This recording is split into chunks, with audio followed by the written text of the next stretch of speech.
Everyone, don't have a gavel. I call to order this special meeting of the Scottsdale Unified School District Governing Board. The date is Thursday, March 8th. The time is 3:06, and we'll start with a roll call from my far right. Sandy Kravitz. Allison Beckham. Pam Kirby. Kim Hartman. Barbara Perleberg. All board members are present, and we do have a quorum. Can we all please stand for the Pledge of Allegiance? I pledge allegiance to the flag of the United States of America and to the republic for which it stands, one nation, under God, indivisible, with liberty and justice for all.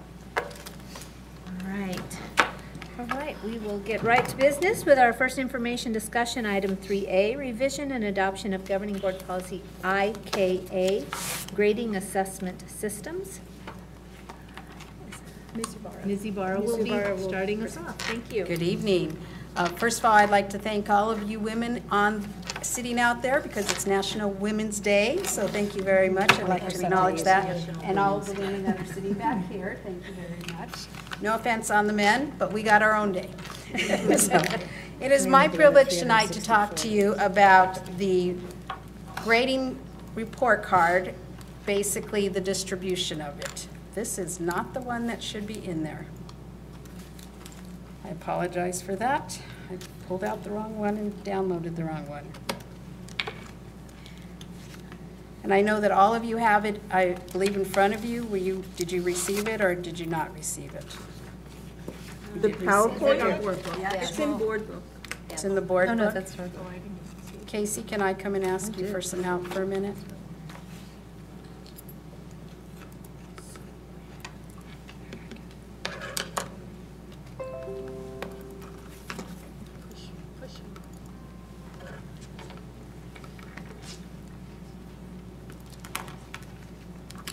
Is it this one? It is, but I made I'll send it to I'm going to send it. But I wanted to bring out the correct one for everybody so that they. Steve said right this here. is Is it different than board books? It's right here. That looks like it. Thank you, Sandra. So basically what it is I want to talk to you about the distribution of the K-5 report card and when it goes out. Right now it goes out on a trimester basis, and so 3 times throughout the year. The principals, group of principals and I got together and we met on January 12th. When we met on January 12th, the discussion was, is it profitable or does it make sense for us to keep going in the same direction of it being a trimester, or do we want to turn around and make it a quarter grading? And so Mr. Chandler and Ms. Hughes presented, after the information of the small group of 9 of us that met, went back to the principals and they discussed it with the principals and said, now that we've discussed it, here's the pros, here's the cons, what do we think as a group? And unanimously, all of the principals agreed that we needed to move it back to a quarter. After that, then the decision was go back and talk to your teachers and let your teachers know that we are going to move it back to a quarter basis. And so I just wanted to give you a few reasons of this one is how come we did this, what was the purpose behind it. The next one was why we did this. The curriculum maps that are being written right now in the district are based on a quarter basis. So at the end of a quarter, the students actually should have mastered or gotten close to mastering what was out there being told that they should have been the teacher should be teaching.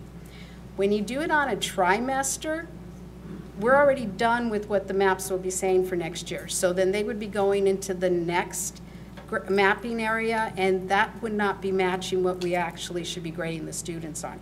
So that was the first thing. The second was the benchmark test. We do quarter benchmark test in this district. We don't do trimester benchmark. So that was another issue that came up. The K-8s already do this across this district, and so that was another thing that we had out there. And then consistency. We felt it was very important that we were going to be consistent in this district. We weren't going to do something at one place or something at another place, but let's be consistent. And more than anything, let's be consistent for our parents.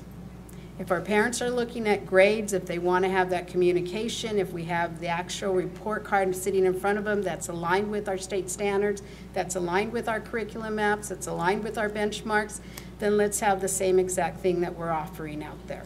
And so we really felt very strong about this, and my presentation is incredibly short because at this time I bring up Michelle because there's a board policy that actually states right now at the K-5 that it's at a trimester, so we wouldn't be able to do this unless the board policy was changed. Thank you, Debbie. I think you could have done this without me. It's pretty simple.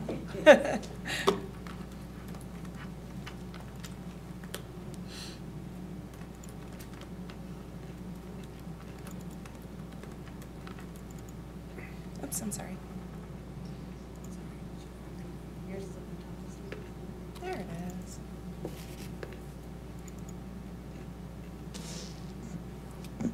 Madam President, members of the board, Dr. Fuller and Sandra, and guests.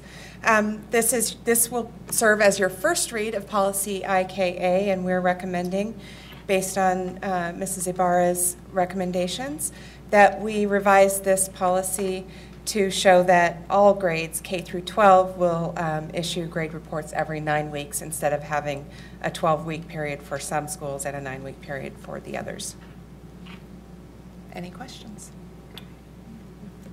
Questions? Board Member Hartman? 2 questions. First one for Ms. Ibarra. Thank you for the presentation. So just to clarify, I didn't realize that, so you're saying high school, 9 through 12 was receiving it on a trimester, not a quarterly basis? No, this was just for the elementary, the K-5. Oh, K-5. And high school, I believe, does semester grading. Am I correct on looking at my high school? So I thought I heard you say for K through 8 was already on a 12-week, I guess I'm... The K-8 schools, the 5 of them, yes. Got it, okay, just the K. Okay, yeah, this makes pretty logical sense to me, so. Thank you. Just quick question for Ms. Marshall then. And this is just a logistics thing as I'm looking at this document. So what we're looking at is always the current policy with any modifications in a strikeout mode. So in this case, they're all in blue. Right, exactly. Okay, so I was just confused. So it says in the policy, written reports to the first sentence, written reports to the parents concerning student achievement will be made every 9 weeks. Every 9 weeks is quarterly. Is the right? quarterly. Yeah, but it does say that. So it did say it and we weren't doing No. it? The last time, oh, go ahead, Dr. Nance, did you have something? It did say that, and if the blue part that's stricken out, you can see, took that and said, but for these other schools, it was every 12 weeks. And so it just putting it all under one sentence that says every 9 weeks. So we had every 9 weeks in grades 6 through 12, and every 12 weeks in grades K through 5. That would be trimester. Right, so now it's 9 times 4 is 9 weeks, 36, 12 times K 3 is through 36. 12. Right. So the whole But school. Before it was divided, now it's put together. I could show you. Board Member Yeah. Kirby? Could you help us? Could you just give us K-5, K-8, or K-8s, and then high school, what they are today, and then what they are proposed? I think that might help. Okay. As it is today, high schools and middle schools run on a quarter or semester basis. Well, which one? High schools are semesters, middle schools grading on quarters, Dr. Johnson? Yes. Okay. The K-8 schools themselves are on a quarter basis in every grade. So even your K-5 classes in a K-8 school have been on a quarter. The K-5 schools have been on a trimester. In the future proposal, what will it look like in the future? Quarters. For everyone? Quarters for everybody except high school is a semester basis. Thank you, that helps. Board Member Beckham? So just because there are some schools out there that although that they report on a semester basis in high school, they grade on a quarter basis. Sure. So does the SUSD high schools, I want to be clear, what you just said means that they report and grade on a semester basis. But are they actually grading on a quarter and reporting on a semester? The transcripts are based on the semester basis. And middle school though, so Okay. does it also then grade on a quarter, I'm gonna ask report Dr. on a Johnson. semester? Quarters. So K through 8 now will report and record and report on a quarterly basis. They do now. They will get 4, but now all K through 8. That K Correct, through correct, 5 group correct. that was tri-semester Right. will now get 4 report cards a year, just like middle school. Yes. High school gets 2 reports, although grades come out quarterly. Yep, got it. Can I make a clarification? Just clarification for high school, they don't go quarterly. Quarterly, we send progress reports, so the students and parents know how they're doing. So it's not necessarily a grade, it's how they're doing up to that time, and then the real grade comes at semester. Does that make sense? Okay, I just wanted to clarify that. Board Member Kirby? Okay, so I have a great deal of respect for the principals and your decisions, so please don't take this as I'm challenging you, but was it even discussed to record grades at the elementary and middle and K-8s on a semester? So were the options just trimester versus quarter, or was a semester even an option? Was never even an option? It wasn't discussed. It was a trimester. And is that just, for those younger kids, is that just a bad idea? I believe we were trying to align it with the curriculum maps and along with the benchmarks is what the whole goal was behind there. And I certainly think the other piece of that is reporting to parents needs to happen more often in the middle of the year and the end of the year. Well, and I want to go back to something that Board Member Beckham said and what you just alluded to in high school. There is a report to parents. It's just not an official grade on a quarterly basis. And so I'm just throwing out there, does it not make sense, just K-12, just make it all consistent, and we report to parents quarterly, but the grades are semester? Reported semester. Reported semester. I mean, just tell me if that's a bad idea at the younger levels. I think it's a bad idea at the younger level. Okay. And I'm seeing I'm seeing not a lot of, I mean. In terms of bad idea? At the younger levels? Yeah.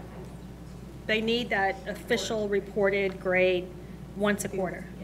I see Walt shaking. Okay, so can I continue on a little bit? So will this affect conferences at all? No. Conferences will be aligned exactly when the 9 weeks are up. So one last question, then I'll process for a while. So we're asking teachers then to record grades one more time during the school year at the K-5 level only, correct? Correct. Okay. Board Member Kravitz? Okay, I'll try to express this in a cogent way. It used to seem, and again, this is a seem, not, I don't know if it's actuality, that one of our semesters was longer than the other. I don't know if that's actually true, like spring semester was longer or something. So if you're saying that we're going to issue report cards every 9 weeks, do our report cards fall into neat 9-week modules? And the reason I ask is because if it's going to be policy, do we need to rewrite this in some way so that it's not 9? Because if we don't get it in the 9th week, because the 9th week could actually fall after, let's say, winter break or something. Do you understand what I'm saying? Right. Okay. And it really depends on the year. It depends when winter break falls, because that's where you take the semester break. Sometimes there are maybe 3 or 4 days difference between the two. I've never seen it more than that, more than just a handful Say of days. approximately. It could say quarter. It doesn't Okay, have to I say just 9 wanted days. so that It could somebody say says we're not quarterly and mean following the same policy. thing. That's a good idea. That's a good point. Board Member Beckham? And along those same lines, because really written reports, what does that mean? Because we now know that high school will still be different than K-8. So we may want to clarify the language of what written reports is. Because it's, for high school, remember, it's only a progress report every quarter. It's not the semester reported grade. And so that's different, yet you don't read that into the language there. So just that like- might want to be worked Just like out. report to parents rather than written report? I mean, I wonder what you're thinking. Well, no, I just think it needs to be clarified. Okay. Well, Board Member Kirby? agreed, because is it that every teacher will write written reports for all high school kids, or is it just on an exception basis? When necessary. Well, as a parent, I think it's always necessary, so when necessary per who? Who gets to decide when it's necessary? The parent, but they I- both do, but the parent Yeah. obviously is who requests. But the parent may not know. I'm just gonna jump in, because I'm getting a little confused on how, I'm not hearing any change in our high school grading. And They and there's did a with the reason, wording. obviously, there's a reason high school is different than grade school. I mean, high school it's all about transcripts and grades and applying for colleges. And so we always, as parents, we've always had the ability to see on a quarterly basis where our children's, our high schoolers' grades stand, and the official transcript grade is at semester. That's not changing at all, correct? I mean, we're not No, but that's touching why that we at need all, to and we're make not sure that touching it in middle language is school correct. either This is just, with that same this is idea. just K-5. So this is just K-5, so, I mean, and obviously, I think it's a good thing, remembering back when I had elementary school kids, the more times you saw their progress, the better, as opposed to, 3 instead of 4. I'm not opposed to that. That's not what that language says. That language lumps kindergarten to 12th and makes it appear that it's exactly the same, when it's, in practicality, it's not. So we need to just, I think, explore the language to make sure we're very clear about what we're We talking can about. certainly That's all I'm saying. rework the language to make it say exactly what we're doing, what we're proposing, certainly. Okay. So if I may, it sounds to me like we should bring this back as information discussion so that you have an opportunity to talk about the language. Board Member I'll just Kirby? offer, put it on consent, and if it doesn't Okay. make sense to anyone, Sure. they can pull it off. We'll do that. I think what Board Member Beckham's asking for clarity on, I think Dr. Nance understands it, and it's a really minor Okay. clarification We'll do that that. it might just be fine on We just need to consent. say what we Thank you. do. Exactly, Yeah. yeah. All right. So There's so no just so I'm confusion. understanding, it's the distinction of written report. Is that what you're seeking? Clarification? He knows what we're saying. Okay, It's- you know what you're saying. Yeah, if we're saying every 9 weeks, but that's not really what we're doing at the high school, we need to clarify that a little bit. Okay, so, okay. All right, I agree. I think a draft to us prior to the meeting, still have it in consent. If there's concerns, we can pull that. That's good. All right. Okay. I guess back up. So that's it that's it for that item. We'll move on to information discussion, item 3B, revision to governing board policy BDG, school attorney.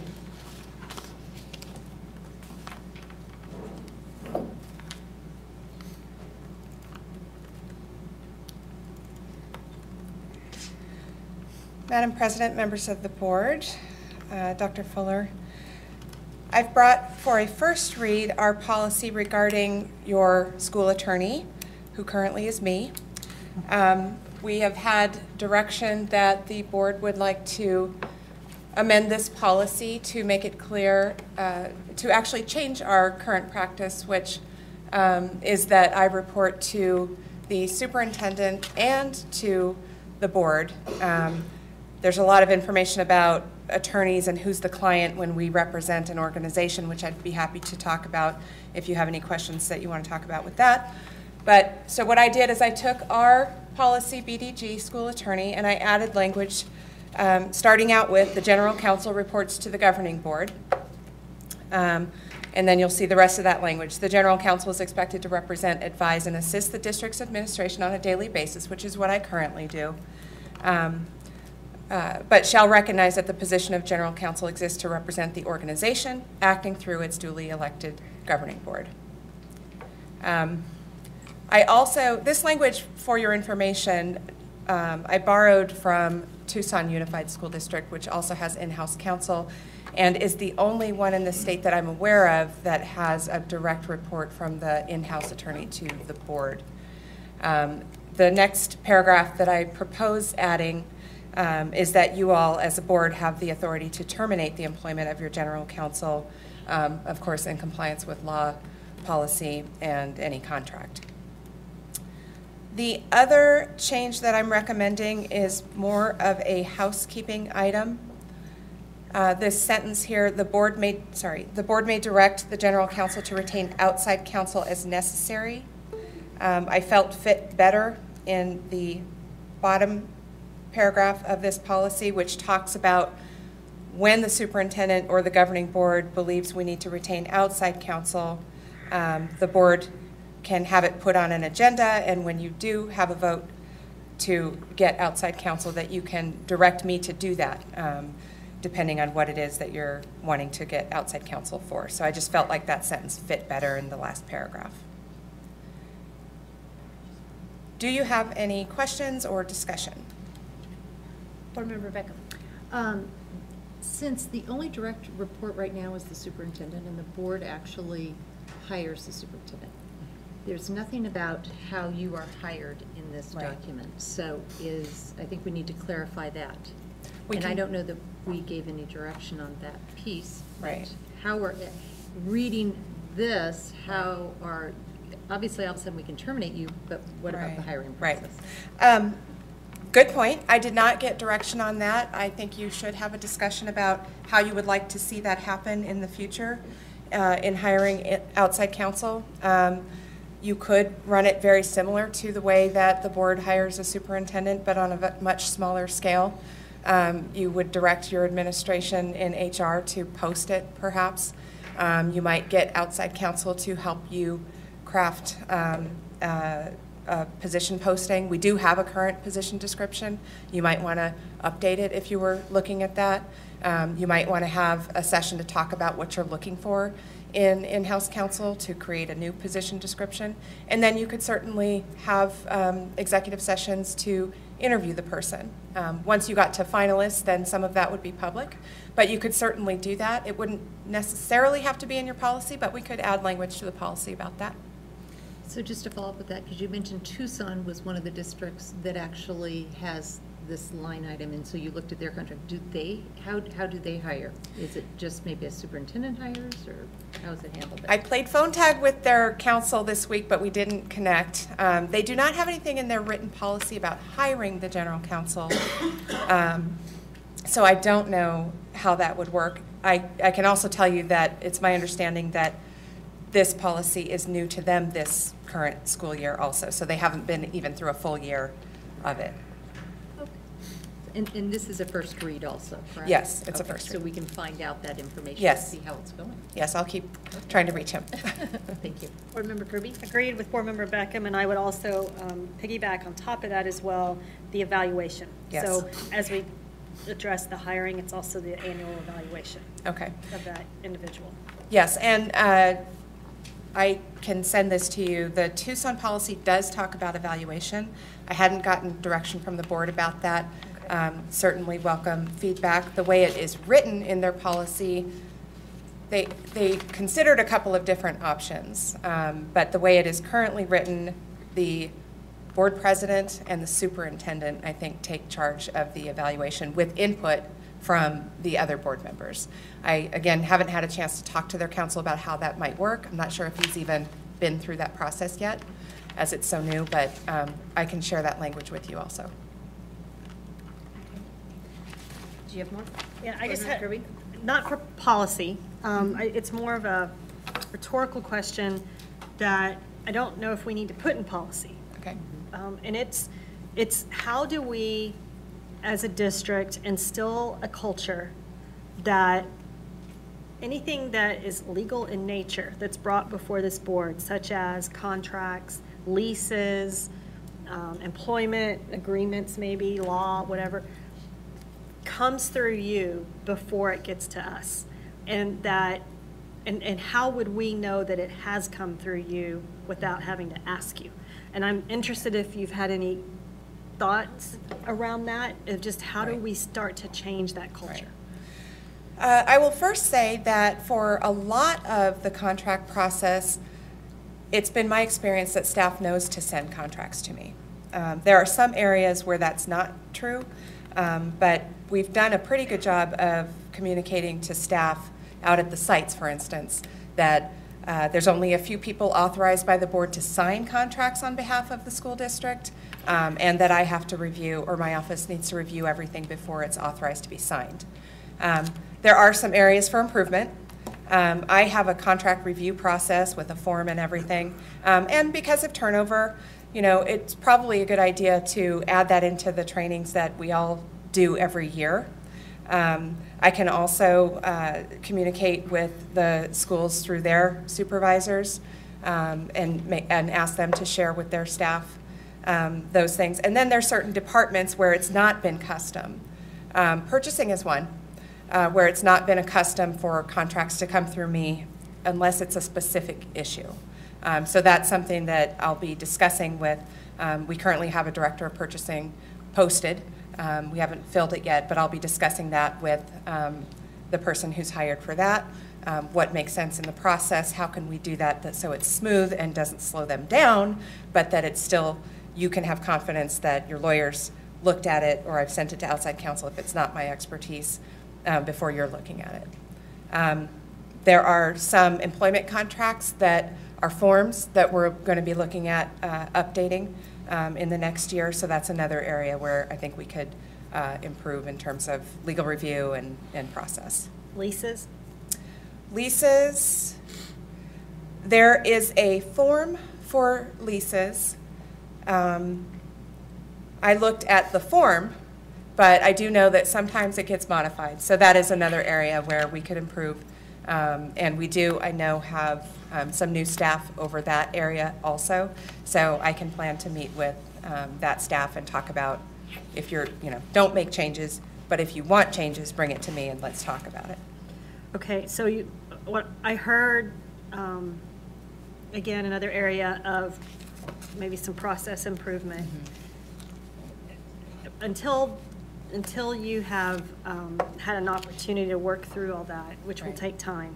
Right. How do we, as a board, have confidence in those? And I think we even have a couple tonight, maybe, maybe not. But how do we have confidence that legal has blessed it? Right. Because one other area that we've been discussing but haven't quite got off the ground is getting back to a more thorough review of agendas. What are people putting on? And backing that up with us to have enough time to talk with cabinet and whoever's submitting items for the board agenda. You know, what are you saying in the agenda? Is it enough information? Are you including the dollar amount and why you want the board to approve this? And then are there any contracts associated with it? We started that discussion and I think we desperately need to continue and improve in that area. We have a lot of different people who submit items, and right now we don't have a process for looking through everything in time for us to make changes so that we can post it properly. Board Member Hartman? I would be an advocate for that last recommendation of a more thorough agenda review process, so appreciate We need that. it, yeah, I agree. Yeah.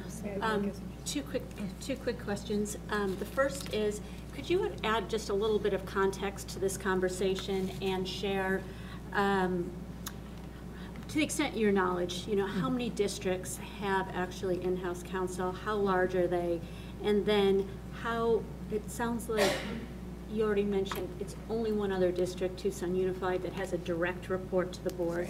Can you just validate that as well? Sure. It's changed a little bit. Washington L used to have an in-house counsel. They abolished that position. I don't know their size. Mesa, which is bigger than we are, has an in-house counsel who's been there quite some time. He has the same current structure as we do, which is direct report and eval by the superintendent with a dotted line to the governing board. Tempe has an agreement with their 3 districts, so the Tempe Union, Tempe L, and Kyrene all share an in-house counsel. Same reporting structure. He reports to the board and the superintendents, the 3 boards and the superintendents. Alhambra has a legal counsel who is also their chief business officer, so he plays 2 roles. I just met him last week, so I'm not sure how his works, but I believe it's also the dotted line to the board and the direct report to the superintendent. Those are the ones I can think of right now. I'm sure I'm forgetting 1 or 2. PV? No, PV does They not don't have have- in-house counsel. That's surprising. Sorry. Okay, and second question. All right, appreciate that.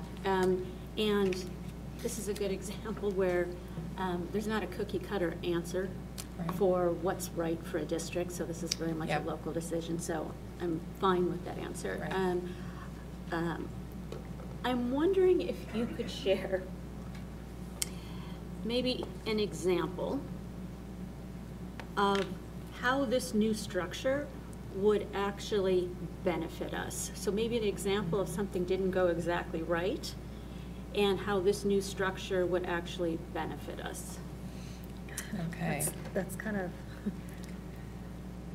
a loaded question. Well, Or maybe have I something think it's good for the well community to the extent How we can about talk about this? something. Yeah. regardless of who I report to, my client is the district.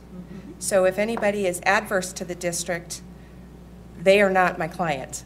It's the people I need to talk to. So that's not a good example. We got it. But if, as has been in the past, if I need to come to the board president with something, I have always been free to come to the board president with something. So that won't change. The district is still my client, and it just, the person who embodies the district changes. So sometimes it'll be a principal. Sometimes it'll be a teacher. But other times it's the board or the superintendent. And I'm always advising staff on a daily basis. So I think probably the advantage to having me report directly to the board is I think it's more of a clear message to those who look at that reporting structure than anything else, because it's not going to change the way that I represent my client, the district. But it will tell people, you know, I ultimately report to the board ultimately reports to the community, and so that's just a clear, straight line between me and the board. Thank you. Well said. Thank you. Yes, Dr. Fuller. I agree completely. Right now, the way we have our systems is if the board wants to say something, you come through me. And sometimes I'm super busy because I'm just one person, right? And if you need something immediately, you can just go straight to Mrs. Marshall. So I can see the benefits of this. Does that make sense? And because we work together, we want the same thing, so it wouldn't bother me that you go straight. And then she will always update me on what's going on. Right. Okay, I have another comment. We were talking about putting systems in place to ensure that all documents go through you. I wonder if Debbie S. could find some electronic way to have a system where, let's say that I initiate something, a contract, and then it goes to Michelle, and then it's signed, and then it goes to someone else, whatever, however many, but then the board can see that those people follow a system and that That's a great idea. it went through legal, and that we don't have all this paper, you know? Right. Does That's that a great make idea. sense to you? Signing off on it. Yeah. I'll It's work just with an idea. I'll work with Debbie on that. I think that's a great idea. Thank you. I agree. I think as soon as board president, understanding that these agenda items and all the documents behind them come from so many different places, and the perception is definitely that, oh no, it is all filtered through, Right. you know, the superintendent or directly, and then you realize, oh no, it's been added on by different groups and has not had one person or even two people understanding the whole picture, reviewing everything that's come in behind it, and making sure that motion or that action item is solid. So I agree with fellow board members that fine-tuning that process to make sure that we have clear understanding why everything's on there and everything that is on there is proper would be fantastic. So, any other comments regarding this information discussion item? I did have one clarification. This is kind of a no-brainer, but in any place in this policy where it does kind of say the governing board will, that means the majority of the governing board, correct? Yes, yes. No, Okay. no one member can. No one member. Right. And All and- of you and- are free to call me, Of but no course. one member can make a decision without But, a right, majority. So that's just insinuating. And then, of course, the idea of any action that we want to take, even if it is means the hiring or Right. terminating of a general counsel, that there can be designees named, correct? I mean, if the board so chose to say, okay, we need to hire a new general counsel. Don't want to, but hire a new general counsel, they could designate either superintendent or HR director, or really anyone to do that process for them, correct? Sure, you could do that. In this language. As a board, yes, you can Not do in that. this language. That's what I'm wondering. No, Will this that's the language point. allow Sorry. for that? But we don't have a hiring yet. 'cause No, it's not hiring in is yet. not in That's this why. current But that's, version. right. Right. Exactly. But yes, you as a board So I think, could yeah. do that.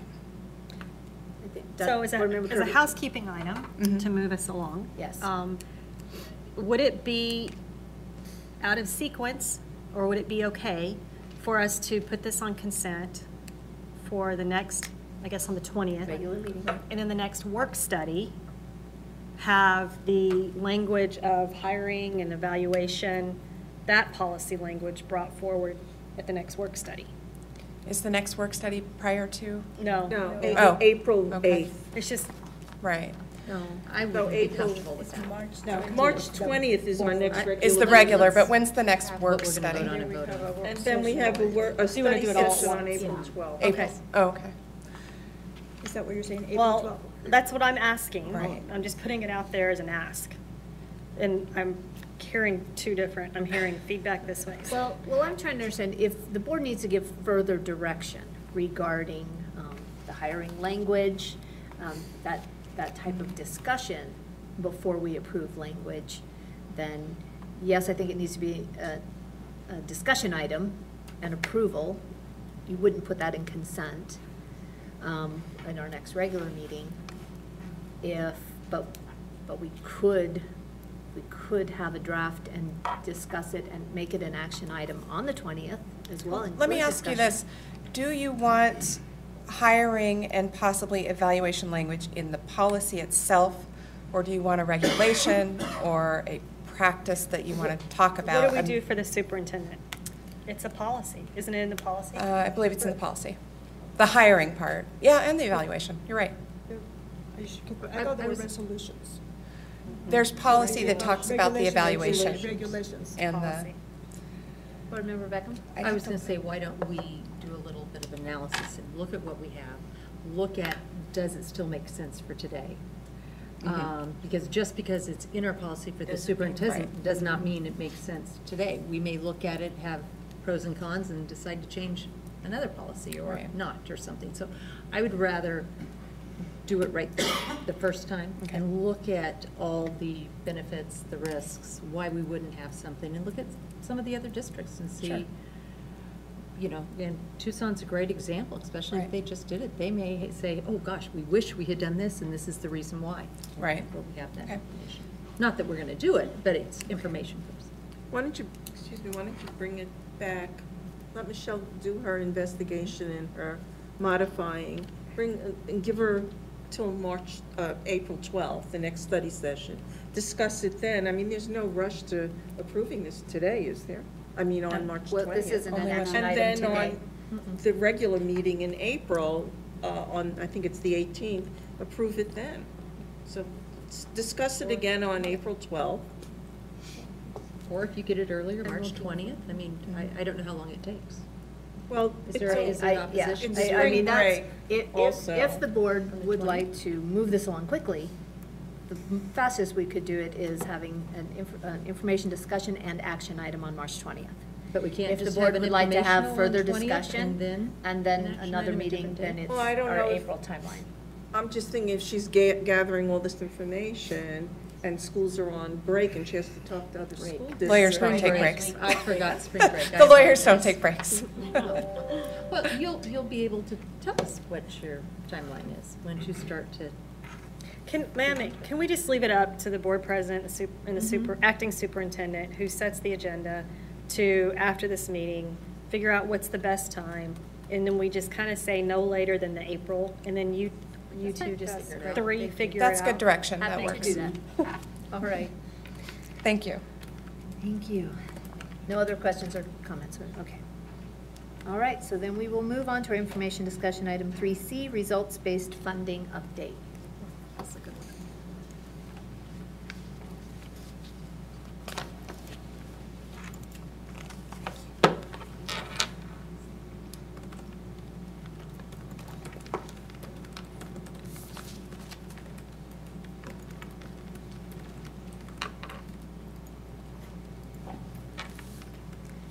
Good evening, President Perlberg, board members, Superintendent Fuller. Prior to getting started on this, many of my principals that are sitting behind me have to take a leave. We have kindergarten roundups tonight, so I just didn't want them to get up in a mass, but I did want to let you know I appreciate them coming tonight, but if any of you need to leave, I totally understand. Some of them already have. I was asked at the last, I believe, work study to get, or at the board meeting, to give some information on results-based funding. How we are using it, how the schools are using it, where they have designated their funds. And so I put together a presentation for you. The very first one basically states so that you would be aware again of how much each school received. So each school has a totally different amount than from another one, and it was all based on growth from a few years back, not present. The areas of use based on what the state told us it needed to be on academic support, professional development, and program materials. It could be used to hire people, it could be used to support teachers in different ways, such as a stipend, and so it gave us a parameter of how to do this. The principals went back, met with their leadership teams, and so the areas that they are using it in under academic support is for substitutes, and some are hiring part-time people to work on their campuses to help out with instruction. Professional development to go to conferences. Some are in-state, some are out-of-state. A lot of them just took a very large group. I believe we had over 40 teachers here, 40 staff members from Scottsdale that went to the professional learning communities with Solution Tree. In town is a lot cheaper than going out of town, so they got to take more. Some are going different things they're going to model schools, they're going to behavioral conferences, and they're also using it the agreement is if you're going to send people, those people need to come back and do presentations for the rest of the staff. So the neat thing about that, or the best thing about that, is they're going to be able to give the teachers that are coming in during the summer some money. So they're going to be able to give them stipends to come in, not only the ones that are presenting, but the ones that are coming and attending and being there on Saturdays or during the weekday during their summer break. They're also using it for materials. Some are choosing to buy materials, MobiMac, a program that they're already using. They've asked to get a site license for it for different areas. And some are using it for Chromebooks. They felt the need to increase the mobility that they have on their campuses, so they're buying Chromebooks. And some are asking for the chairs. I don't know if you've seen them, but the wiggle chairs for students, because that really helps with behavior. And so some have asked for that. I just didn't want to put wiggle chairs on there because I didn't know if that made sense.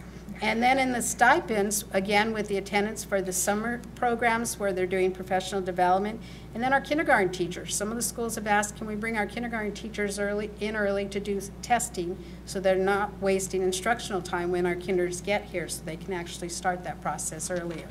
So those are ways that they are using it. The next one is basically, it is just a presentation telling you where all the money is being used and how it is when you clump it all together. So the schools were given the opportunity, if you do not spend it all, it can roll over. That's what the governor's policy said, or procedure said, that if you don't use it, we can roll it over and you can use some of it for next year. So a lot of the schools jumped on that. They did not use all of it, of what they have right now, and they're rolling it over so they can continue with the process that they're starting and what they presented for this year. There are academic support is about 4%. Professional development is 6%. Again, I don't know why I have to do program supports. Stipend for attendance for professional development is 34% of the money is going to pay teachers to come in and get training. And then the total of what they are using right now is 34% what they have.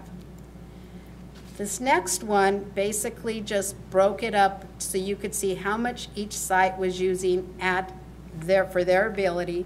So I'm going to take Anasazi, for example. Anasazi, for their academic support, wanted substitutes and some staff, and they're using $11,600 for this year and coming into the summer. Professional development for conferences, and then bringing teachers back early to do the training on site is $19,260. For materials that they need to be able to train the teachers is $2,640. And then for stipends for the attendance at professional development is $12,480. So for their total that they're using right now that they've asked for out of their funds, their total, they were given $65,000, but that is not what they actually, they have rollover money. So this next one that you will see, this is actually what everybody's rolling over. So there are schools that will still have money for the following year that they can roll over and use again to continue what they are starting with. I know I went incredibly fast on that. Does anybody have any questions? Board Member Kravitz. To the pie chart slide, the total being used 34%, you're saying that they're only using 34% of what they're allocated? Correct. Well, let me go back to the slide prior to that. No, I'm sorry, it was the next slide. There are 2 schools that are not using any of their funds. They have decided to roll over all of their funds to the following year. Okay, So so that's that- why it looks like we're not using as much this year. Okay. Thank you. Board Member Beckham. And that was my question. Why are Hopi and Kiva choosing not to use funds this year? I will start with Kiva. Kiva has, because there is a new principal coming in, they felt that it was very important to let the new principal coming in to set the tone and decide what they were going to use, if they were going to use it for professional development, if they were going to use it for a retreat to build the school. I've been in contact with the new principal coming in, and she's well aware of what she has, and so she's starting to create some plans. So that's why they chose not to use it at this time. For Hopi basically said that we are so busy right now with our construction and we are so overwhelmed with everything we're doing. We'd like to wait till we're in our new school so we can see where our needs are and then focus in on, put our mind more to what our new focus will be. Board Member Beckham. So you had mentioned, and I just didn't have the date, and I don't know if you have the date, you said that these are funds that were earned several years ago and then just paid this year. Correct. So that is that 15-16 or 16-17? 3 years back, I believe. A few years. So every year, these schools do not get funds? Is it a procedure We've never where it's every received these 3 funds years? before. This is the first time the state ever did it. We have no idea if they'll do it again. Okay, so that was my next question. Is it anticipated that these funds will come back next year? Board Member Hartman. Thank you. Thank you. Just a couple clarifying questions. Sure. Back to the pie chart. So I'm not sure I understand that 34, total being used is 34%. Is that duplicative? Like, are the other segments representative of how it's being used, and then this is saying it's being used again? I'm just not understanding that blue, how it's different from the others, the other categories. Why it's more or why it's... So what I'm thinking this pie chart is supposed to be telling me is this is how we're using the money. Is that correct? What that So- is it's this in a pie chart. Yeah. And it's not, I I think think, it's accurate. I think it's, if you go back to the pie chart, that pie chart, that adds up to 100%, correct? Correct. So it's not total being used, that's Kiva and Hopi in the blue, right? Or any other schools Total that not didn't being use the This funds? is what was not being used for everybody. Okay, so Because it's not not all of them total used being theirs. used, it's Sorry. total not being used. That's being That's what it's Yeah, total not being used. Not But I don't being think used. 34. Oh, that's a typo then. That's what I didn't understand. Right, so that's what I thought that was a possible answer, but then if you go to the next, This one? yeah, that one. If I look at stipend for attendance, I would assume the bottom number would be the sum of the lines above it, and that says 1.7 million. And stipends isn't, that would be saying we're using 100% in stipends? I don't think that adds Go up. back. Right there. Coming off that. Oh, mine is different than yours. 300. Yours Right, says I asked 340. Sandra to update this, I'd send it to Sandra, and it's 340,778. All right, I'm looking what was I in had board given book. an update on And I it. printed it out and I didn't understand it, but You're right, I have It's the old. helpful to me. 340,000. Yeah. always loves to see when numbers add up to something. I agree. Yeah. Okay, Yeah. so that number's 340,000, which then goes back to that, Pie. no, it doesn't, let me see. Yeah, stipends is 34%, and then the remainder is not being used. No, correct, because the remainder is the very last slide that I sent to you guys, just so you would see, and it's this one. And this is how much is being rolled over. Now, they have not designated what they're doing with that at this time. So this is just what's being rolled over to the following year. And then what they are in the process of working on right now. Because when you go back and you look at, this is a very large amount of money they are using in every category. So right now, they are going back and they are giving you data. They're working on that so that we can present to you once again what their data is. How did they come up? Why all of a sudden did some of these schools decide to use this amount of money? Is there a reason for it? Was there performance that we need to work on? Is there, through the PLCs with Solution Tree, did they come back all of a sudden and everybody's all on board? And so what does that look like at a site-based? But why is that different than where we're at right now? So that's what they're working on, and that's taking a little longer. Okay, just two more Sure. points. One, I still don't think your math works, so. Okay.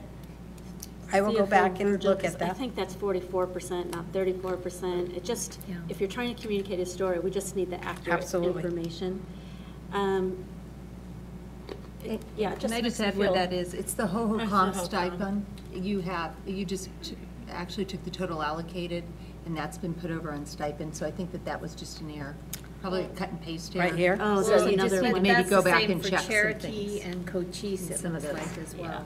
Yeah. Yeah, I don't, So, Okay. I would just double check Spreadsheets. those. Absolutely, thank you. This is Yeah. not footing. Cherokee, Cochise. Not to and take Holcomb. away from the work that's being done, but it's not accurate. Okay. My last point is, I think I was one of the board members who did ask for a report out on this, but really what my intention was is, this is helpful, but when it's appropriate, I really wanted to hear from the site leaders themselves Okay. on how they're using this and how to, what they've learned and if there are best practices to share. So I appreciate this midpoint, but, that next. Would you like that at a work study, or would you like that at a board meeting? So let me ask you this. Here's a question back for you. So we've only spent about, I don't know what the number is, but less than 50%, I think, of this. Would it be beneficial to have kind of a reflection point for the principals sharing how they've used the dollars since there's so much left? Would that be beneficial for the principals to hear what they've accomplished so far, so as they make their choices with the remainder of the funds next year, they can benefit from each other's learnings? Can I make a comment on Yeah. that? I think it's premature for that, because much of what they're planning will happen this summer. If you're looking for what did we get out of it, what were the results, something early in the fall might be better after the programs and the plans and the PD have taken place and they've actually experienced it. So while these dollars are budgeted like you see them up there, a lot of those activities have not yet taken place. Yes, come to fruition. Yeah. Okay, so so I appreciate that. The answer to your question then is, I'd rather see it in the fall when we have a little bit of traction and we can really share experiences and learnings and best practices. So later fall would be great, I guess. So As you noted. determine. So noted. Thank you, Board Member Kirby. Okay, so I agree with what Board Member Hartman said, and I'm going to put my lens on it. Yes, but in the fall, I'd also like to see we won't have the benchmark, so to speak, of what the outcome was, but we should have what our current, what our starting point was. So let's just make something up. Let's say that a principal with staff decided to focus on math, K-5 math. And they had training over the summer, and then they wanted to put some of those things, and they spent money. Well, then the benchmark for math, I would assume, would be AZ Merit from the one we're going to be taking soon. And then we would get the final one after next year's AZ Merit. But I'd like to know in the fall, what are we looking at to be benchmarking ourselves on? As opposed to wait till we get the answer, then go find the right benchmarks that says we did a good job, right? Makes sense. Board Member Kravitz? Was there some sort of leeway in terms of the funds so that some of the schools that did get funding could partner with schools that didn't get funding, so we weren't creating a situation of haves and have-nots? And is that occurring? Can I comment on that? Yes. Originally, when I first presented to the board, when we first received our results-based funding, we had that discussion. We had the discussion of how can other schools in the district benefit from professional development, from activities that are taking place across the district, from what you said, partnering with other schools. And so what Ms. Ibarra has just given you represents 66% of the total dollars that the district received. Oh. The remainder of that is being used to provide those activities and professional development across all of our Okay. 29 schools. I knew there had been some discussion about it. Dr. Full? I have a suggestion for you. It may be a good idea for you to listen to the principal's plans on why they're spending their professional funds or whatever, however they're using it. What are they expecting to see, soon? And then in the fall, they can follow up with this worked wonderful, and now I have these results or something, or we missed the boat, so we went a different way or something. But if you wanted that, that could happen. If you want to hear their plans and their motives, why are they spending the monies this way, that would be feasible, because they could do that. I mean, they're already spending, right? So they know. They do, and many of them have very lengthy plans that they'd be more than happy, I'm sure, to share with you. Okay. Board Member Beckham? I don't mean to put a little wrench in this, but I am going to just give a different lens. What I would expect is and this is where the discussion comes in, right? I love the idea of having the discussion and doing a review and looking at, the results and getting a best practice. I don't really want to sit up here and hear it all. I would rather have the principals all get together in the fall, have that discussion, and we get a summary. And that's what's presented to us.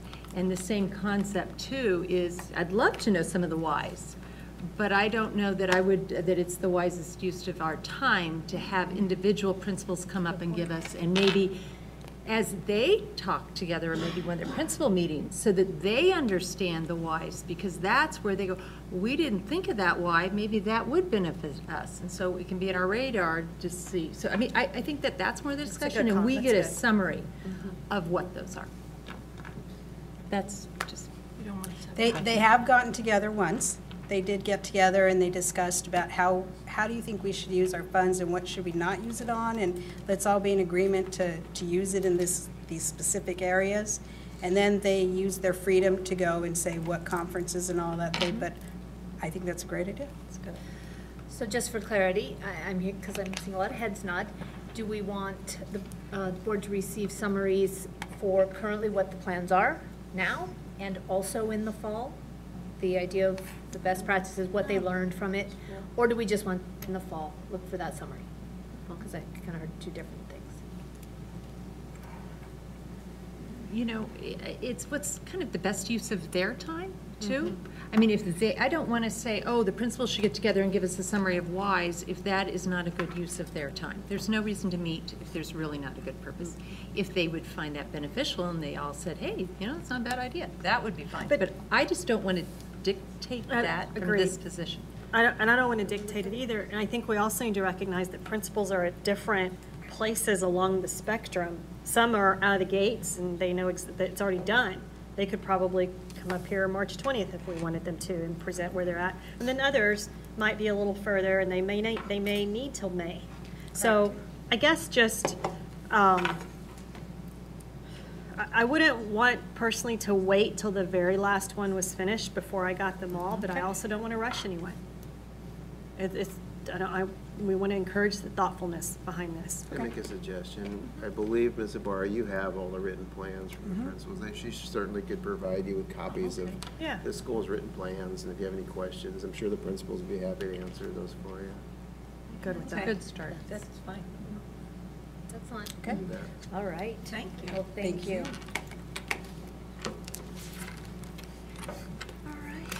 So we move on now to our action item 4A, approval of procurement of network equipment for Phase 2 of network upgrade.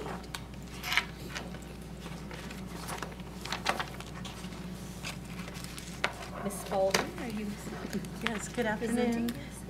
President Perleberg, members of the board, Dr. Fuller, thanks for having me speak with you today. I want to give you a little bit of background on the E-rate program. Some of you may have a lot of background in this, but most people don't, so I just want to give a little summary of it. Okay, so people don't know. Okay, so the proposal is for network infrastructure upgrades, and the key to this is the funds that we're going to use are E-rate funds. Well, at least that's half of the funds. E-rate is a program by the Schools and Libraries Division of the government that helps districts, schools, and libraries get high-speed internet to their students and their patrons. And so what they do is they provide funds to all districts, all schools, all libraries across the United States. And these funds are based on student enrollment and what your free and reduced lunch counts are. And so our district, our free and reduced lunch count is pretty low comparatively, and so we get what we call 50% funding. So that means that for every dollar we put in, E-rate pretty much pays $1, which is fantastic. Oops, sorry. Our budget over 5 years is $3.6 million from E-rate. That's how much they're allocating to our district based on our free and reduced lunch counts and our student enrollment. This is for 5 years. Right now, we're applying for year 4 out of our 5 years. So over the last 3 years, we've asked for money for them every year. Some years hardly anything, last year a lot, and then we have 2 more years to spend the rest of our funding. So there's 2 different kinds of services you get from them, and one is called Category 1 services. They help pay for our internet circuits. So they pay for the circuit that goes out to the internet, and they also pay for the circuits that go between all the sites and our data center. So those don't count in that $3.8 million. That's in addition to this. So Category 2 is what we've applied for. And so we just call it E-rate. E-rate has a lot of rules and restrictions on us. And so we have to, for E-rate, do at least an RFQ for any equipment that we want to purchase. Category 2 is called internal connections. That's usually network equipment. And also any maintenance that you want, warranties and stuff you want to provide. So we have to do an RFQ, and we had to do that back in February, and we had to post it for 28 days. At the end of that posting, we got a whole bunch of responses, and they're in your agenda item who responded. And we asked them to quote it 2 ways. We asked them to quote it with just equipment, and then we asked them to quote it equipment plus install services. Okay, so I skipped over that, but that's just telling about the Category 1. We already did that. The Category 2, so when we got numbers back, they were actually lower than we thought, but they're higher than our budget. So what we did is we tried to prioritize. So this current year, we actually spent a lot of E-rate money. Everyone's heard about that we do this big Wi-Fi project where we upgraded the Wi-Fi. We put in all new access points at all the high schools.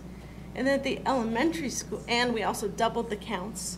So if there was 50, we added 50 new network drops plus 50 new access points. So we doubled everything. And at the elementary school, we took the old access points from the high schools and the middle schools, and we added, if there's 50 access points at that school, at the elementary, we added 50 drops, and we added 50 old access points.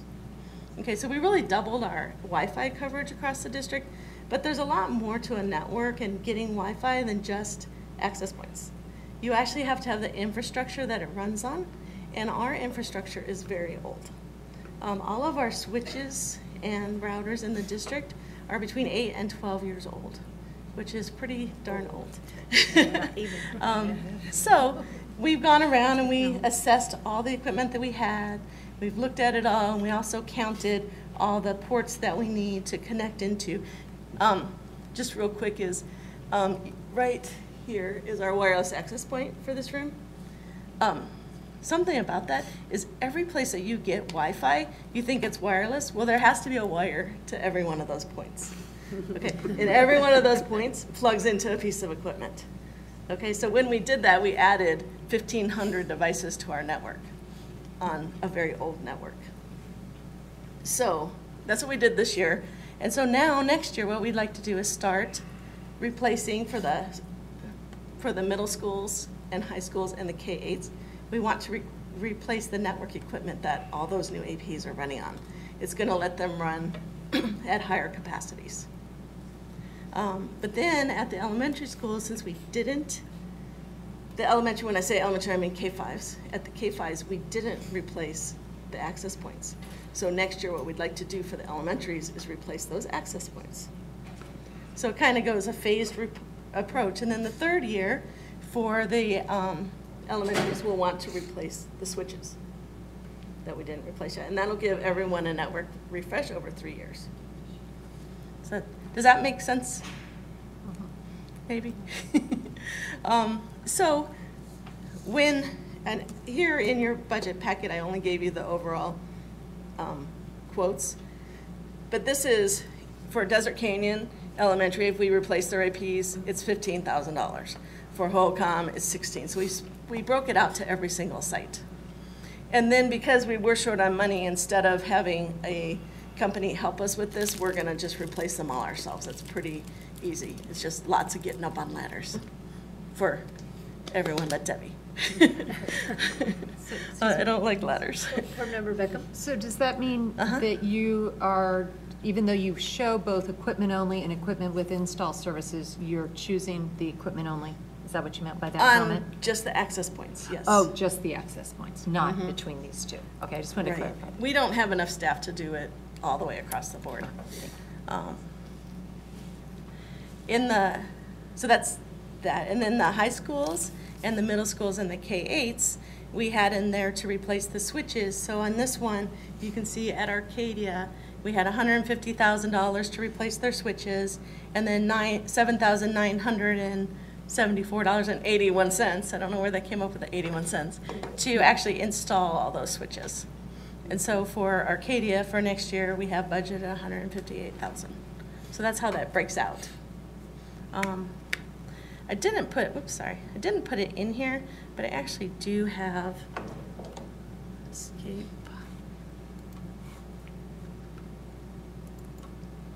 Just to show you one more thing, is I did take this, and here's what if you look at Desert Canyon here.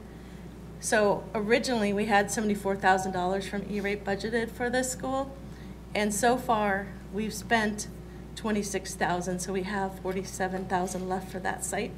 And so if we do the APs this year, that's $15,000, and so then we'll still have remaining funds for that site.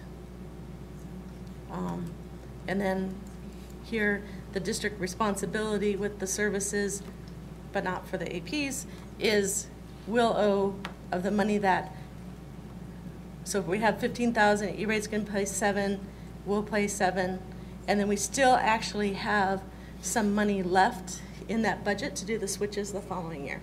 Some of the schools, like this one, I don't remember which school it is, hold on. You see the red. There's line 7 at Kiva. They've already spent a lot of their E-rate money. So at Kiva, we would be short $21,000. I'm sorry, we would be short 23.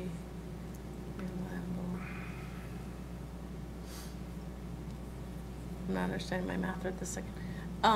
We have 33,000, and we will be short money at that school, so the district would need to put in, any ones that we've already spent their money, we're gonna have to put in a little bit extra. But I tallied it all up, and with just doing the APs for the K-5s and then switches for everyone else, the district responsibility for next year would be about $976,000. And that's if E-rate funds every single thing. They do go through our ask line by line by line, and they can say, oh, not this one. Oh, you messed up. But we tried very hard to stay within their specifications so that everything we put in will get funded. But we won't find that out until next fall.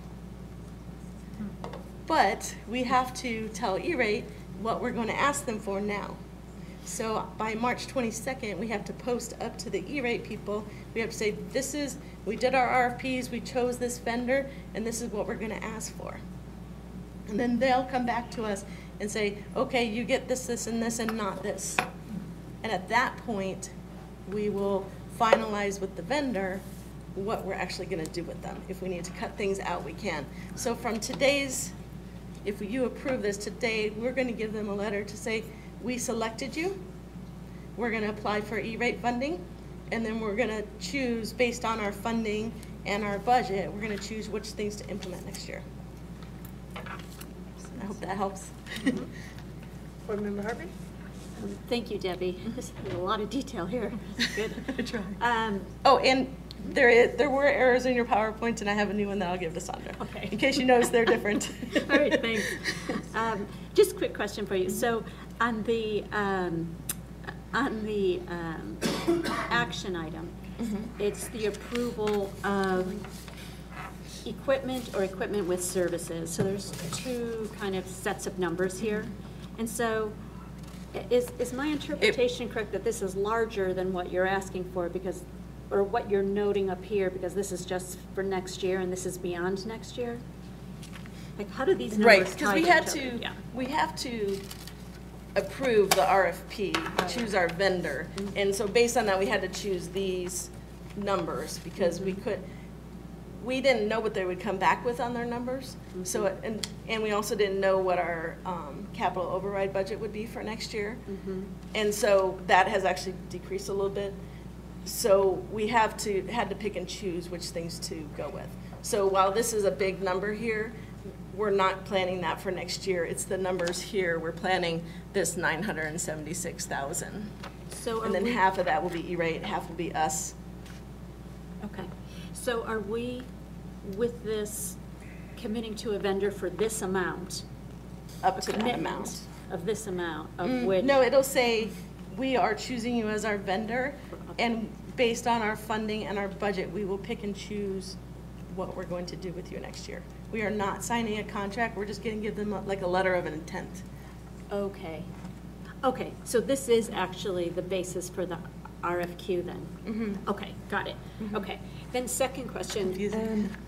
How does this reconcile with our buildings that are under construction? So, you know. That's a great question. Yeah, putting money in things that maybe we'll ultimately replace. So how are we considering that? Well, first off, with Hopi and Pima, I am asking for all of the network equipment from E-rate so that E-rate pays 50% and we pay 50%.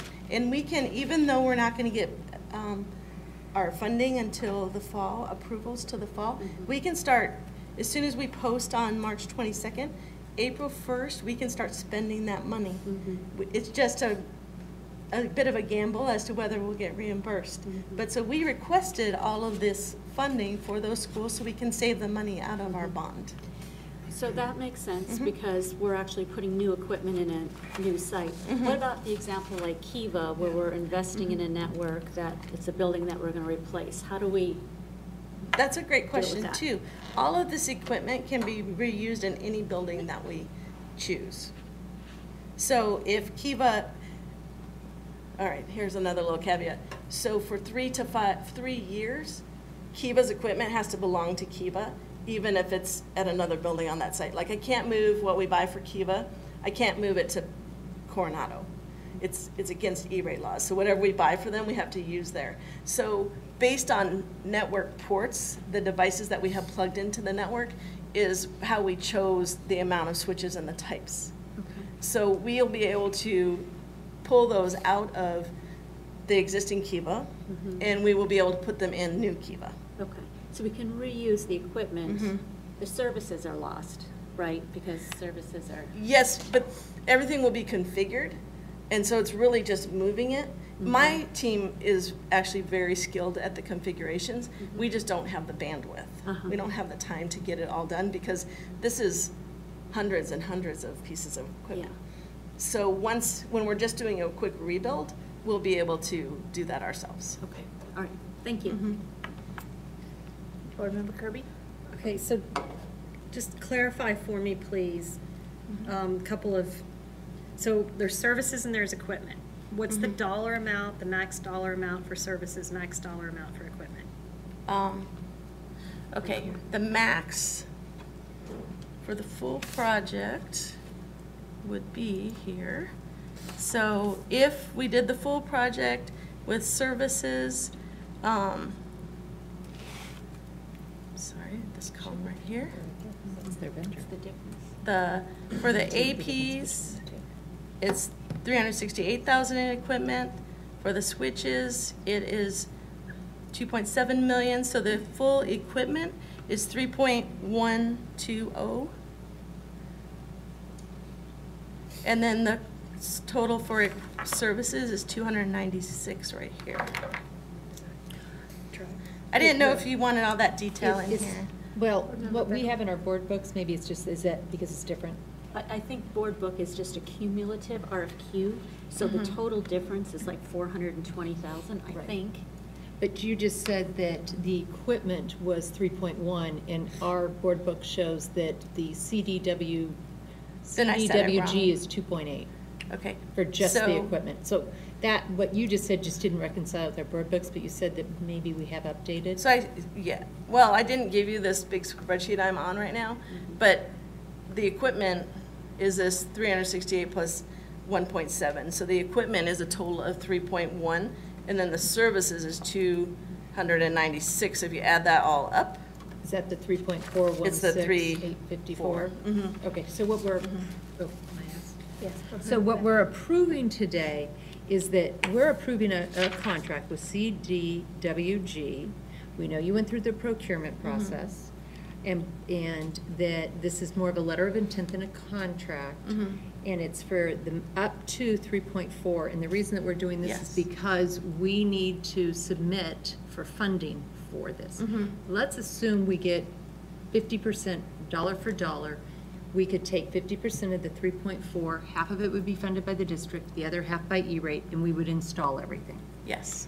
The only caveat I had is and I was thinking, okay, that's after we determined that we got the E-rate money. But then you made a statement, oh, but in April, we could start spending this, which For is different from. those two schools, yes. But that's different from what you implied in the beginning. So I just want to make sure what we're approving. Because I got under the impression we were improving this for a letter of intent, that we would find out in the fall what the funds were, and then we would be making the decision. But it sounds like because we have 2 schools under construction, that we might be making decisions on those 2 schools early. And the reason that we could do that is because we would be using the bond funding in case we didn't get the E-rate. Right, Is that what I because heard? there is a budget in the bond For this already. equipment. It's just that we're trying another avenue for revenues to pay for it. Okay, so. Thank you. Does that Sorry. make sense? Yeah, it does, thank you. I have another question. Board Member Kirby? So how much of the 3.4, considering the E-rate, what's being budgeted to come out of capital? Out of And is this, capital, I mean, I'm looking at the funding source says bond, capital override, and E-rate. right. So of the 3.4 right now, what's being budgeted out of each of those 3 buckets? 1.9 is district. So between bond and capital override, we need the 1.9. 9 over the 2 years. Okay. Dennis and I have been talking about if there's some money out of the bond that we can put towards this. And we also need to finalize all of the capital override budget. The catch is we're early in this budget cycle, so we don't have all the answers. But none of this award doesn't obligate us to anything. And that's what I heard loud and clear from Board Member Beckham, so that's good. And the reason I asked the question is we haven't yet seen, I don't believe, a build of the capital override. So like, kind of, you know how we have been regularly seeing the bond and here's how much we've spent and here's how much, I don't know that we've seen that for the capital override. We've seen some projects come forward and we've been approving things, but I don't know that I could answer the question of where are we in spending those capital override dollars. I know we've got quite a bit of curriculum coming at us. I know Dennis has been doing some work. None of that's capital override, it's all bond. So let's just, I think it's timely, because this is a big number. We can bring this to you next Yeah, week. just to, it doesn't have to be next week. I mean, I would say before the end of the year, though, just a capital override. The fiscal year end. Yeah, fiscal, no. June. Yeah, June. I was actually thinking school year. So I'll work with Doug on the IT part of it, and then he'll, I'm assuming, would work with all the other groups, or if I need to do the overall and pull it together, I can do that too. Perfect. Thank you. Because we've definitely spent some of it. I mean, we bought this year's APs out of it. Right. And the laptops for teachers. Right. Making my point. Okay. So if there's no more questions or comments, are we ready for a motion? Sure. Yes, yes. You gonna make it? Sure. I move that we approve the procurement of the access points and network infrastructure equipment purchased through CDW-G on the TCPN and Mojave Cooperative contracts. Thank you. Do I have a second? Second? Thank you, Board Member Hartman. Yes? Yes. Is Board it Member Beckham? possible to amend to put the dollar amount in that actual motion up to the 3.4? Is that possible? Yes. Because I wouldn't. prefer to You always comfortable with have that?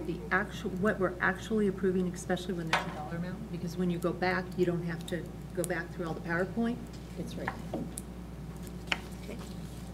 So we want to amend the motion to include Up to a maximum of the CD, because that's what's being approved, the CDWG contract of equipment with services, because that's what you're asking for. So we've got two there, so we want to distinguish between the two in that dollar amount. So that's the 3.4. 416, 854, 63. Because that's what you're asking for. That's the max. Okay. What was that? 3.416. It's the under CDWG top of 854. page 2. 854.63. Equipment services, okay. All right, so that is the amended motion. Do I have a second? Still have a This is second. Board Member Hartman, thank you. All in favor? Aye. Aye, motion passes 5-0. Thank you very much. Riveting, absolutely riveting. We move on to our next action item, 4B, discussion and possible action on administrative contract language. Madam President, members of the board, and Dr. Fuller, we're back to have a conversation with you regarding some of the language that was actually formally approved for the administrative support, and support exempt contract language. So it actually was on the consent agenda at one of our last meetings, but we've been having some conversation and regarding what that language is. So we wanted to bring it back to you to have a conversation around that piece of the language. I've actually put it up on the screen of what the conversation has been occurring regarding some language that we may want to take, not have in the contract for this year, and move it forward into some other possible conversation arena. So we're here to have a conversation about it. Dr. Fuller. I would like to clarify that we need to have a broader discussion on this language because there's some unintended misconceptions of what you intended to do. I don't know if that makes sense. And so instead of worrying people, I think we should just do it well. we should then attach it to a policy. If there is no policy, then we can come to you and make a policy. And then we need a procedure, because over there it says superintendent may waive these requirements. Well, how? You know, there's no procedure to give us a guide. You know, when do you do it, when do you not? I think if we just do something like that, we're going to get in liability and more trouble. Then if we take it off, we have a broader discussion with our people, and then we bring it back to you with the intent that you wanted, or clearer intent that you wanted to put there. Does that make sense? Yes. And again, tied to policy and process and procedure. Okay, Board Member Hartman? So just to clarify, Dr. Fuller, you're saying there's like a dialogue right now to get direction so that then you can bring it back to a group?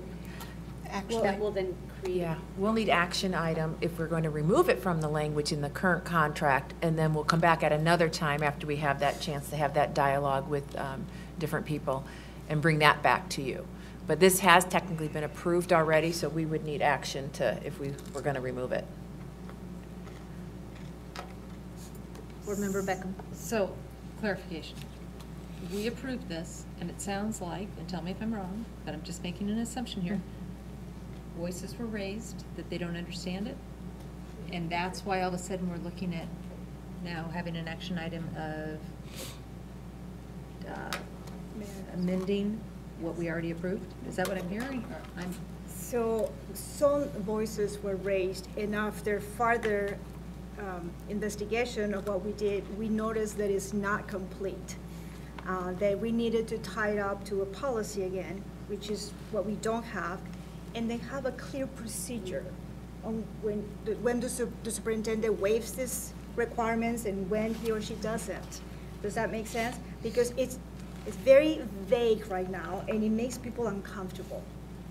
So from a legal standpoint, what we need to do, because we approved it, is what I'm hearing is, we need now another motion to take it out? Yes. Because right now it's in the Yes. contract. Right.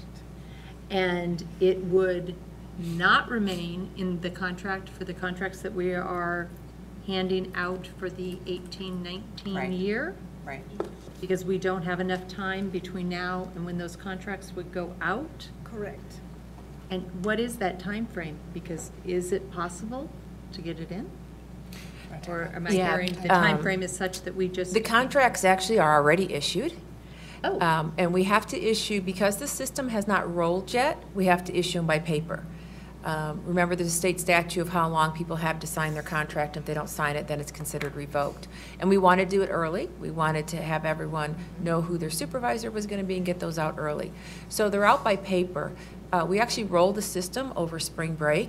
So we'll send them out electronically so that the system, and for auditing purposes, we have it. So if we're going to make an adjustment, we would then have those that have it on paper, turn your paper one signed in, and then when we roll it out for the electronic signature after spring break, it would be changed in there. So it sounds like we can actually give an employee a contract and then amend it after they've even returned it and signed it to us? And that means that they have another opportunity to, I mean, I'm asking from a Yes. legal standpoint. Yes, in How's this that case, even those who have signed it, you are looking to take out language that benefits the employee. So if you do that, we can reissue it and ask them to sign we're not asking them to do more, we're doing something that benefits them, and so we can ask them to take it out, or we can take it out and ask them to re-sign. Does everybody understand? Board Member Hartman?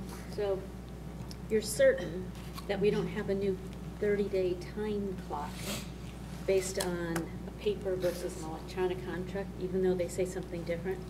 We have had a discussion about that. We want to talk to the employees about that. I think that we would need at least an MOU with respect to the deadline of them returning it. If they were going to take another 30 days, that would take us out to April, late April, I think.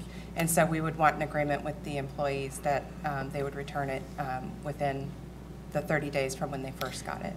Can we have an exec? Can we call for an I'd exec? like to make a motion to have an exec. Yeah.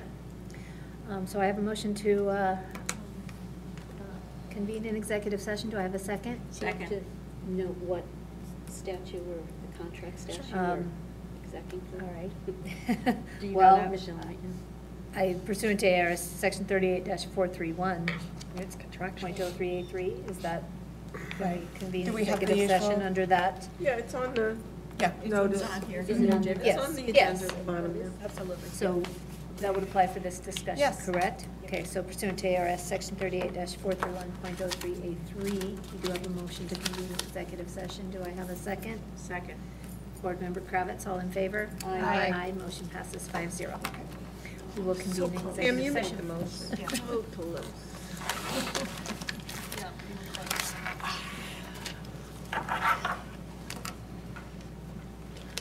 We want to convene to probably. Yeah, the conference room, I think is comfortable with this.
no. Did you lose everybody? We did lose. We lost Dr. Fuller and Kim and Michelle. Thank you.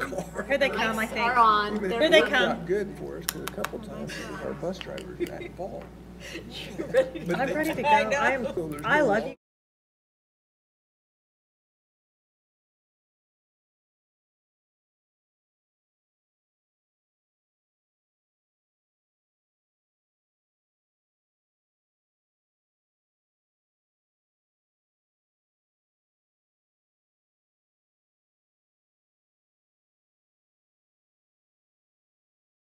Good. All right, thank you. So the time is 5:24, and we are now reconvened in our special meeting. All board members are present. We do have a quorum. Okay, so we are back on action item 4B, discussion and possible action on administrative contract language. Before we make a motion or anything, Dr. Fuller, did you want to clarify where exactly this discussion is going to continue and how? Yes, thank you, Madam President and members of the board. The administration would like some time to clarify the intent of the board in language and to do policy. I told the administrators that we will have a broad discussion, so I would like to bring a few representatives, like one high school principal, one middle school, something like that. Something small where we can work on the language, we can work on the policy with council, of course, and obviously Dr. Sitton from HR, and then bring it back to you. Yeah, I would just note too that I think our governing board wants a lot of shared understanding about what this language really is, its intent, and what specific circumstances it was designed for. So I think clarity will be helpful. Are we ready for a motion at this time regarding this item, or is there any discussion or questions before that? Board Member Hartman? Did you have a? I was just going to say I want to thank Board Member Kirby for going into exec, because I did have some legal questions, and I think it was important that we handled the legality when all of a sudden we're talking contracts. So I was glad to be able to have that discussion. Thank you. We love exec. All right, Board Member Hartman. Right, I am going to make a motion related to 4B. The motion is to pull the language referred to in this discussion from the contracts so that we can continue with the contracts previously issued on February 23rd and March 6th, and in the future clarify existing practices and future policy. Okay. Excellent. Do I have a second? Second. Thank you, Board Member Kravitz. All in favor? Aye. Aye. Motion passes 5-0. Thank you. Thank you all. All right, so we now move on to our consent agenda. At this time, I'd like to make a motion that I know this is strange, only 2 items anyway, but we're going to pull consent agenda. I'd like to make a motion that we pull consent agenda item 5B for discussion. And so we're going to do that. Is that the flooring? And that is the approval of the flooring. We are going to have discussion there after.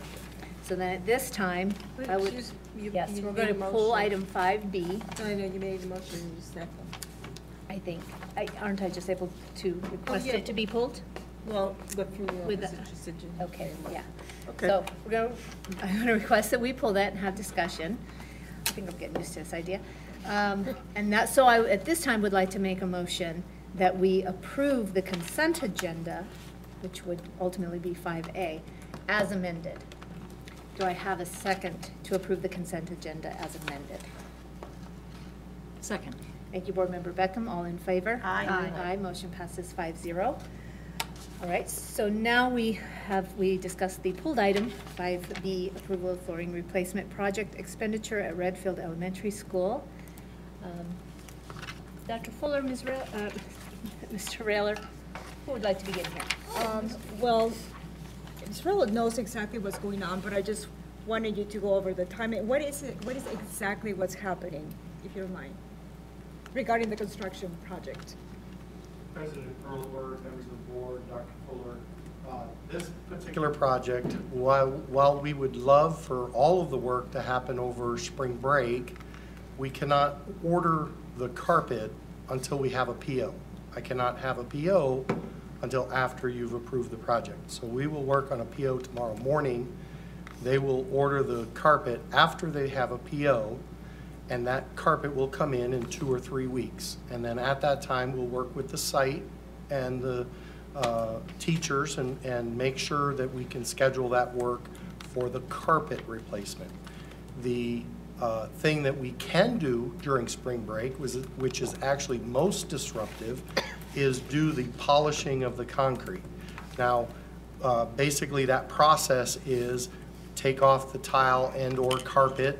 We have the raw concrete, and then they go through this process of grinding the concrete to a point that it becomes polished. It's shiny, and it saves us over the long haul from stripping and waxing floors multiple times a year. It's a great product. We did it at Anasazi, Laguna, and Sequoia. And so that'll happen during spring break in 5 classrooms, art room, multi-purpose room, PE room, all during spring break. And then at some point when the carpet arrives, we'll schedule that work to be done at night, about 5 classrooms a night. Okay. Does that help? Okay. Thank you. We good? Yes. Thank you very much. So I just that- wanted clarification on what it was. Right, so that clarification, my understanding is we'll kind of ease minds of everyone at Redfield, the students, the staff, maybe the parents. I hope is reassuring. We're getting a thumbs up from. Yeah. We're getting a thumbs up? Yeah, we got clarification just on part of if I may, on the cleaning process. Absolutely. They have a 3-step to double checks of getting the cleaning. Our concern was the dust. And talking to Dennis while you were in executive session, ABM is going to be coming and approved to make sure all the dust has been cleaned from that grinding process. So we came up to a good understanding so I can assuage any anxieties my staff might be having as they prepare if approved tomorrow. So I think we're in good shape if approved. Oh, okay. All right. So with that, I'll make a motion. Oh, sorry. Sorry. Board Member Beckham? This was or was not on the large supply list that we were Yes, given? this It was on the It- February 13th. Just wanted to confirm it. List of Does it say projects. it's there? This project was. Should just read a little bit more. All right. Thank you. So, Board Member Kirby, does your Yeah. motion stand? Yes, I move that we approve the flooring replacement project expenditure at Redfield Elementary School as presented by administration to Taylor Flooring in the amount of $246,285.02 using the Greater Phoenix Purchasing Consortium of Schools contract number K15-04-19. 2 cents. All right, do I have a second? Second. Thank you, Board Member Beckham. All in favor? Aye. Aye, motion passes 5-0. All right, I would at this time like to make a motion to adjourn our meeting. Do I have a second? Second. Thank you, Board Member Kirby. All in favor? Aye. Aye, motion passes 5-0. It's not even 6 o'clock. Thank you all. Not our most painful, but not bad.